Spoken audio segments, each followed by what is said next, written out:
Imagine this, you're 35, maybe 45, or 65. Every morning you wake up, go to work, eat, talk to people, yet deep down you know, you're not living, you're just existing. You're tired, but you don't know why. You've got stability, but your soul feels hollow.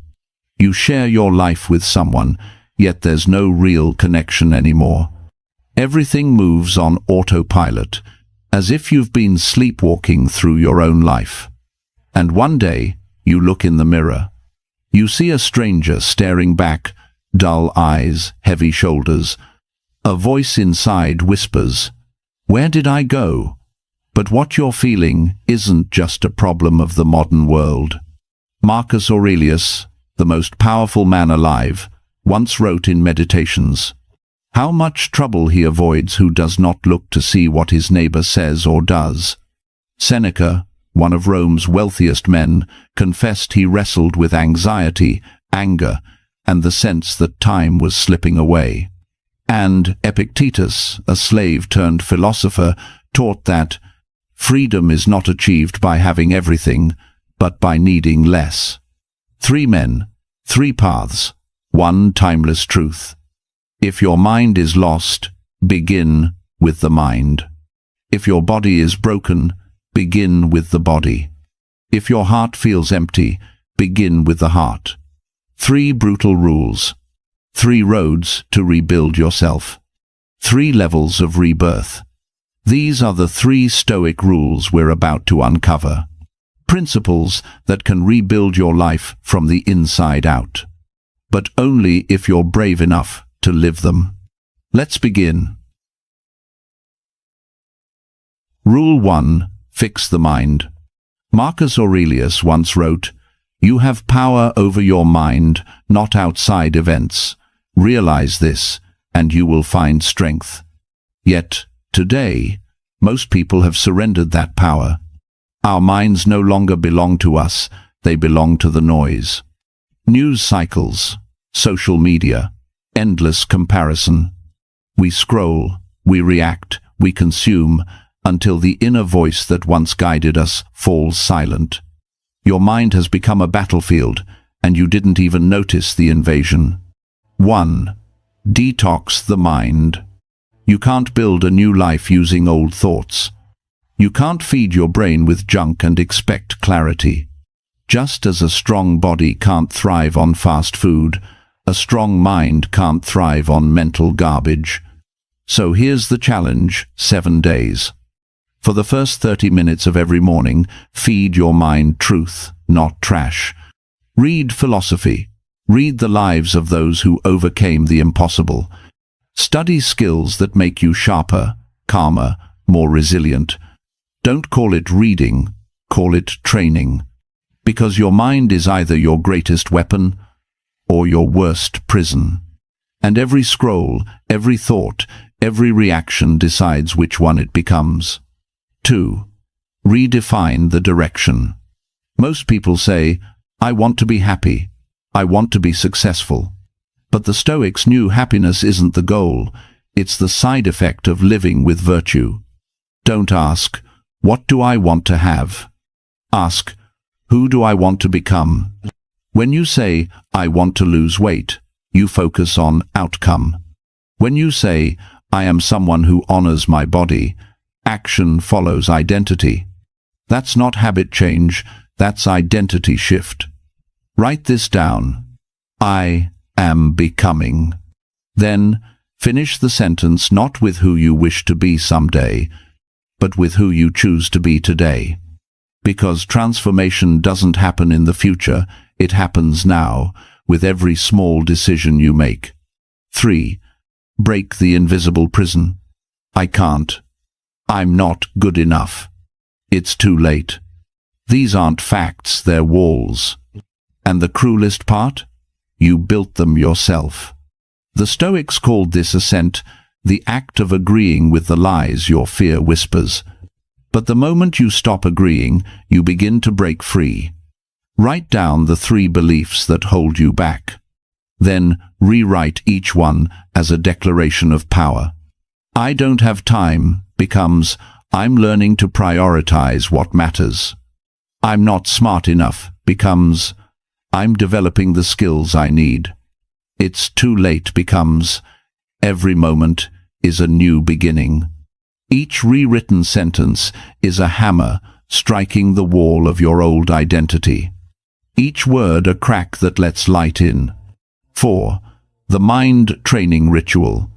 Every morning, write 3 thoughts that strengthen you and 3 that weaken you. Throughout the day, catch the negative ones the moment they appear and replace them with something true. At night, ask yourself, did my mind serve me today, or did it sabotage me? This isn't about thinking positive, it's about thinking with discipline. It's the mindset of a warrior, calm under fire, clear in chaos, unshaken by noise. Because when you master your mind, you master your fate. When you command your thoughts, you command your reality. So say this to yourself, not as a quote, but as a vow. My mind is my kingdom, and I am its sovereign ruler. And from this moment on, no one rules it but you. Rule 2. Fix the body. Your body is the foundation of your soul, the vessel that carries your mind and your purpose through life. You can't maintain a strong mind while living inside a weak body. The Stoics knew this thousands of years ago. Marcus Aurelius reminded himself each dawn. At daybreak, when you find it hard to get out of bed, remember, you were born to act as a human being.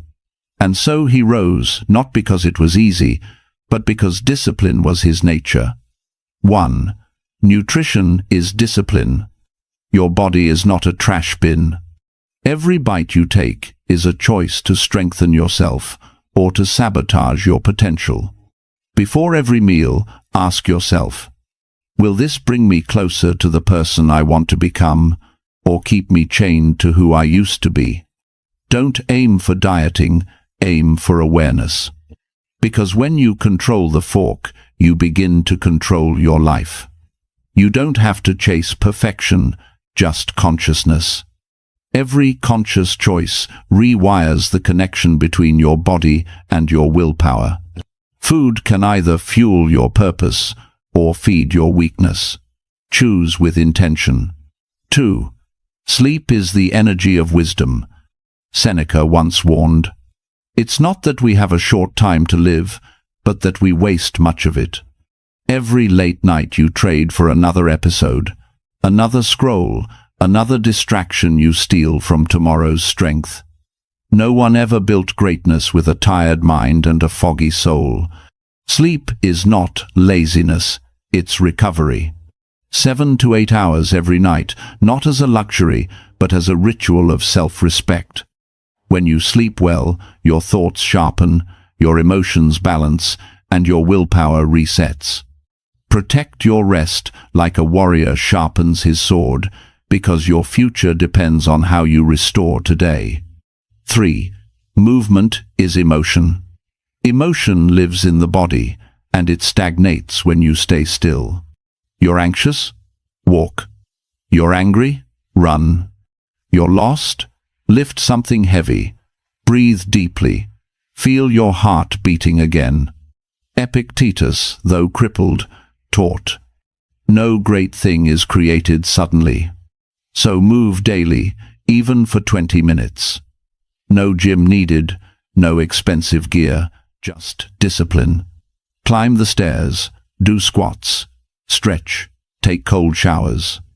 It's not the movement itself, it's the message you send to your own mind. I am still in command. Each act of movement, no matter how small, is a silent declaration of power. 4.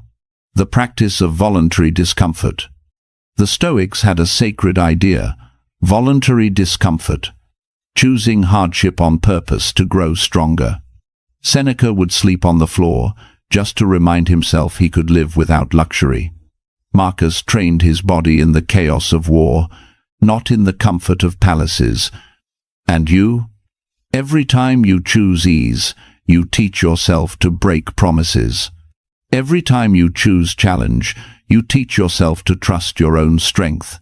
So start small, drink one more glass of water, take that cold shower, run for 10 minutes, eat vegetables instead of sugar. Tiny choices, massive transformation. Because every act of discomfort builds a quiet, unshakable faith in yourself.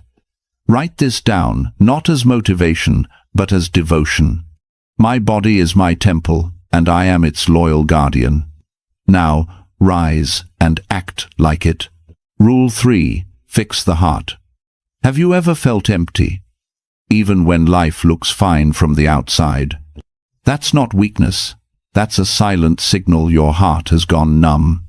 You built walls to protect yourself from pain, but walls don't just keep out the hurt, they keep out the joy too. Marcus Aurelius wrote, "Be like the rock against which the waves break, it stands firm, and the raging waters fall still around it." A strong heart is not the one that never feels pain. It's the one that stays open, even after being broken. 1. Find your heart again. Sit still. No phone, no music, no distractions. Then ask yourself 3 questions. If I could not fail, how would I live? What am I pretending not to care about when deep down I care deeply? And when no one is watching, who am I, really? Don't run from the answers that make your chest tighten. That trembling is proof you're still alive. Write down what you hear, because those words aren't just thoughts, they're whispers from your soul, begging to be heard. You don't rediscover your heart by chasing pleasure, you rediscover it by listening to the silence beneath your noise. 2.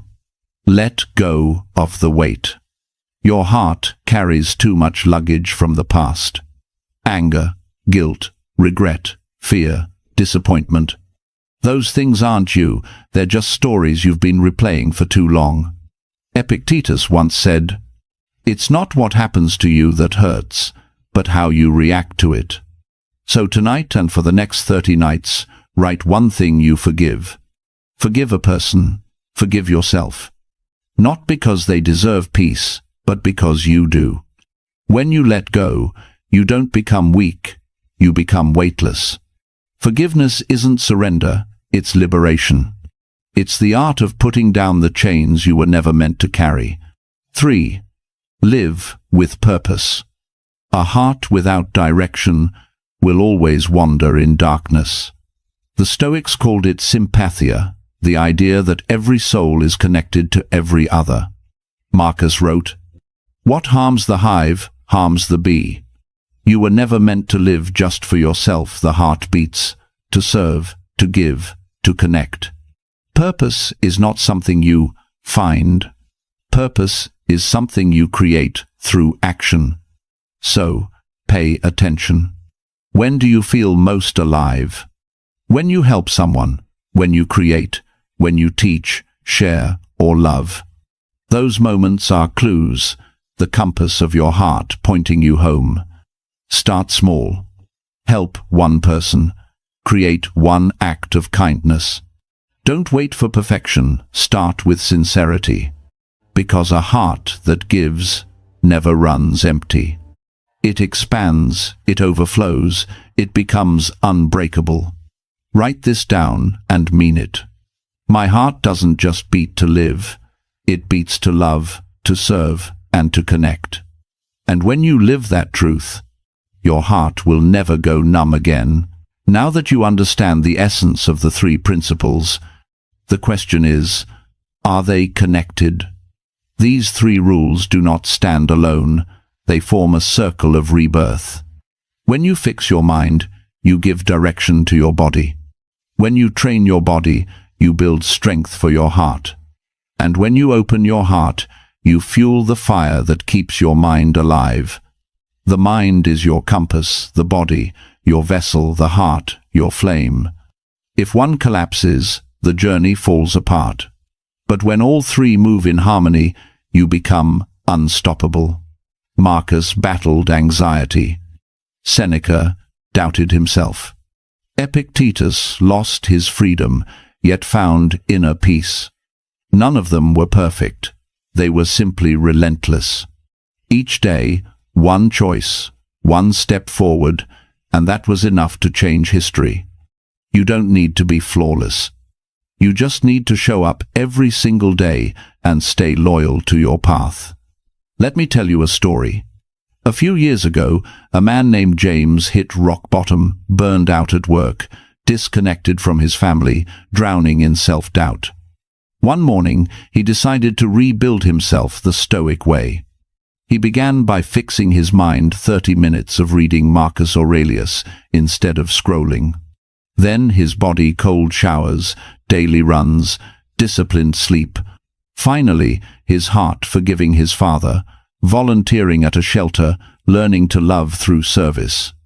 Months later, his life didn't just change, his energy did. He stopped chasing happiness and started embodying it. He became calm, grounded, unshakable. That is the power of the 3 Stoic rules, not as philosophy, but as daily practice. Because transformation isn't about perfection, it's about alignment. Mind, body, heart. When they move as one, nothing can break you. Conclusion. Fix your mind, and you'll fix your life. Train your body, and you'll free your soul. Heal your heart, and you'll never lose your way again. You were not born merely to survive. You were born to awaken. The world doesn't need another copy, it needs you. The raw, honest, powerful, unbreakable version of you. And once you begin this path, you'll realize something profound. There is no old life to go back to. There's only the new life waiting for you to rise and claim it. So, write this deep into your mind. I am the author of my own transformation. I am the warrior of my mind, the guardian of my body, and the protector of my heart. Now stand tall. Take a deep breath. Feel that quiet fire inside you. And take your first step, not tomorrow, not someday now. Your journey doesn't begin when life gets easier. It begins when you decide you're ready to grow stronger. And if this message speaks to you, don't just watch it, live it. Share it with someone who needs to wake up too. Leave a mark, not just a view. Hit like if this reminded you of your own strength. Subscribe so we can walk this Stoic path together every week. And in the comments, write just one sentence, a promise to yourself. I begin my transformation today. Because you can. Because you must. Because the world is waiting for the awakened you. Thank you for watching.